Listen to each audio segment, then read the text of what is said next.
They were told that they were special all the time. They were told that they could have anything they want in life, just because they want it.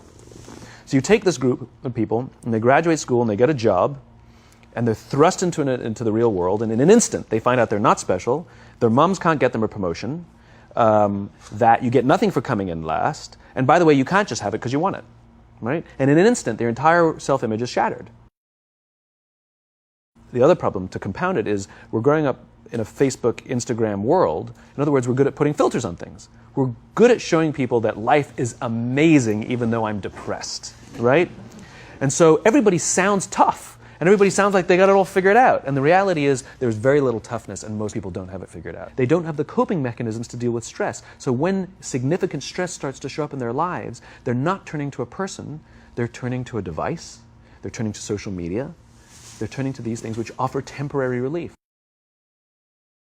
We know that engagement with social media and our cell phones releases a chemical called dopamine. That's why when you get a text, it feels good, right? So, we've all had it where you're feeling a little bit down or feeling a bit lonely, and so you send out 10 texts to 10 friends, hi, hi, hi, hi, hi.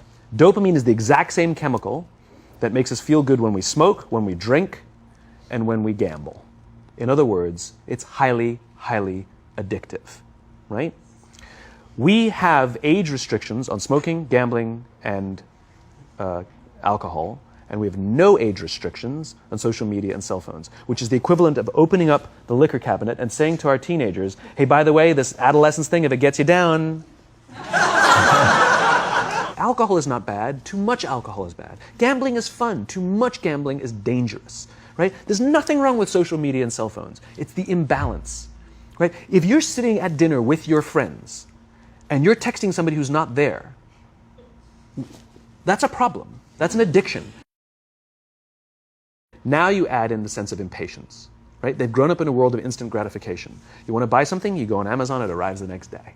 You want to watch a movie? Log on and watch a movie. You don't check movie times. You want to watch a TV show? Binge. You don't even have to wait week to week to week. Everything you want, instant gratification, except job satisfaction and strength of relationships. There ain't no app for that. They are slow, meandering, uncomfortable, messy processes. And so I keep meeting these wonderful, fantastic, idealistic, hardworking, smart kids. They've just graduated school. They're in their entry-level job. And I sit down with them and I go, how's it going? They go, I think I'm going to quit. I'm like, why? They're like, I'm not making an impact. I'm like, you've been here 8 months. It's as if they're standing at the foot of a mountain and they have this abstract concept called impact that they want to have in the world, which is the summit. What they don't see is the mountain. I don't care if you go up the mountain quickly or slowly, but there's still a mountain. And so what this young generation needs to learn is patience.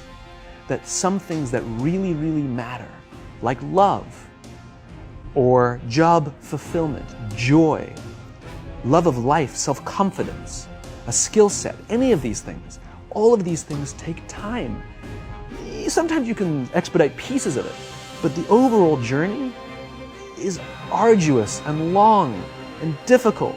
And if you don't ask for help and learn that skill set, you will fall off the mountain.